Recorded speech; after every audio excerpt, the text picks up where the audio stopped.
Josh, What's up? can you come into my office for a second? Sure, one sec.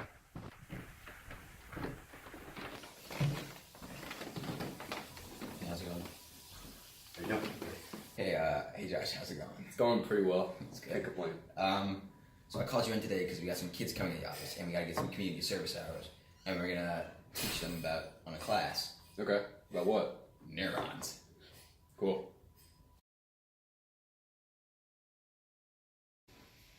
Hey, were you guys talking about neurons? That's my specialty. Neurons are nerve cells, and they're the building blocks of the nervous system. Oh, that's what it is. It's okay. No, it's not just okay, it's crucial. Well, if it's that crucial, then we gotta get started on our lesson plan now. We've been procrastinating badly.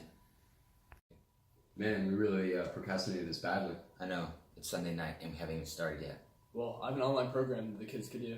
Do you mind if we practice the lessons beforehand? By all means. Alright, thank you. Yep.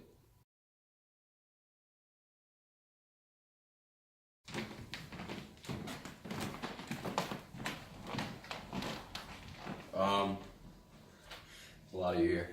Good luck, Josh. Yeah. Go kill him, Tiger. All right, class. First off, we're going to talk about our entire topic, which is the neuron. A neuron is a specialized cell transmitting nerve impulses throughout the body. And it's the same thing as a nerve cell, just another way to say it. A sensory neuron is a neuron within the body, like a nerve cell, within the nervous system, responsible for converting external stimuli from the organism's environment to internal electrical impulses.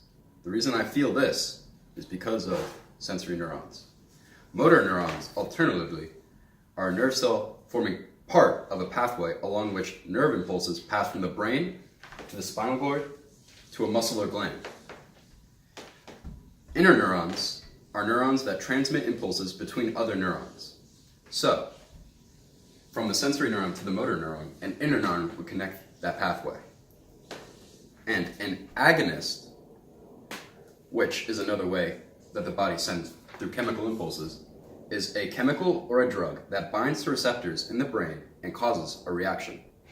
Alternatively, an antagonist is a chemical or drug that binds to receptors in the brain and prevents an agonist from having a reaction. And anybody know anything about axon in the audience? Oh, yeah, I got you. Go for it, Sam. You got this. We're really excited.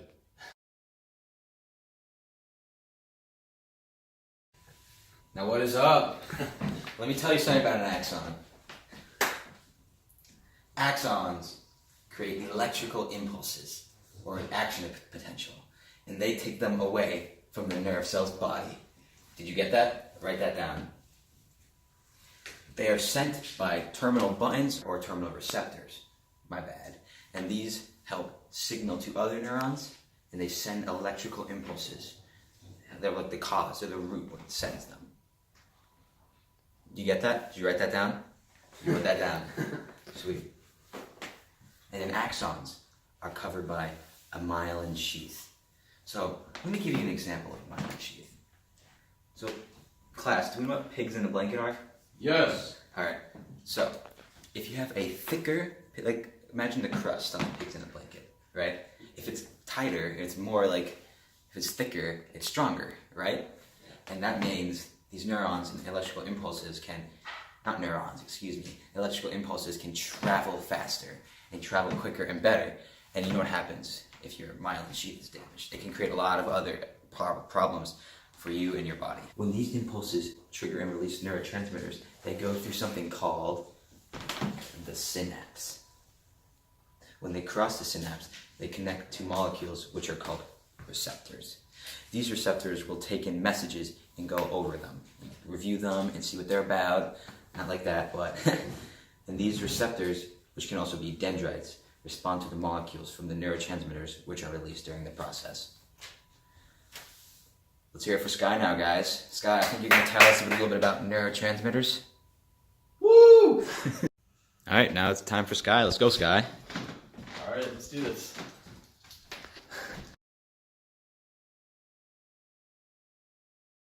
Alright class, today we're talking about neurotransmitters, and there are 6 of them.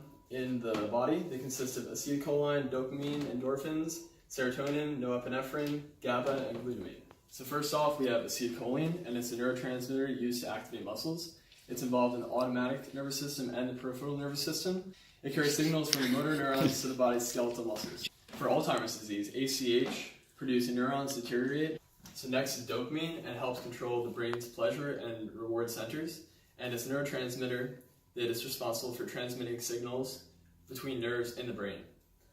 So when there's a lack of dopamine in the body, it can cause Parkinson's disease. Next are endorphins, and they're natural opiate-like neurotransmitters that are linked to pain control and pleasure. They're released when a person gets hurt, but also during exercise, laughter, or sex. In addition to blocking pain, endorphins make people happy, and they resemble drugs such as morphine. Alright, so the next neurotransmitter is serotonin, and it's a chemical that has a wide variety of functions in the human body. It's sometimes called a happy chemical because it contributes to well-being and happiness. It also affects hunger, sleep, and arousal, and an undersupply of this neurotransmitter can be linked with depression. Next, we have norepinephrine. Make sure you pronounce it like norepinephrine. Norepinephrine is a naturally occurring chemical in the body that acts as both a stress hormone and a neurotransmitter. It's released into the blood as a stress hormone when the brain perceives a stressful event has occurred. Alright, next we have GABA, which is a major inhibitory neurotransmitter, and it's linked with seizures, tremors, and insomnia. GABA is a chemical that's made in the brain, and it's sometimes taken by mouth to relieve anxiety. It can improve mood and reduce symptoms of premenstrual syndrome, and it can be used to treat ADHD as well.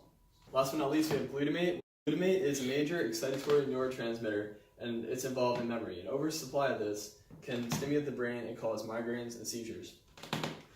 Glutamate is also the most abundant neurotransmitter in the vertebrate system, and when people refer to glutamate, they're talking about the anion of glutamic.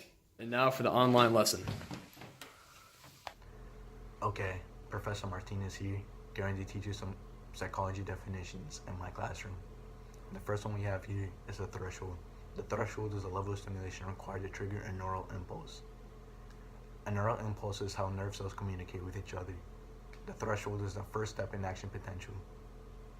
Action potential is a short electrical charge that travels down an axon, and it's caused by the movement of atoms in and out of the channels in the axon membrane. The next definition we have is the reuptake. The reuptake is when the sending neuron reabsorbs the excess neurotransmitters. The refractory period is the resting time for when an axon fires, and is a time a neuron cannot fire another action potential. The all or none response states that a neuron fires 100% or not at all.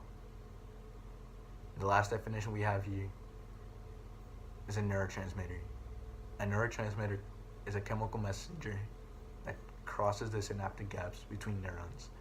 When released by the sending neuron, neurotransmitters travel across the synapse and bind to receptor sites on the receiving neuron. That's all I have to cover today. See you next time. Alright, that was very informative. Thank you to Joshua for that lesson. What a lesson. Great job. All right, so what are some takeaways of that? Definitely stop reading off the paper. You gotta memorize this. Yeah, I think we know it pretty well, but let's just...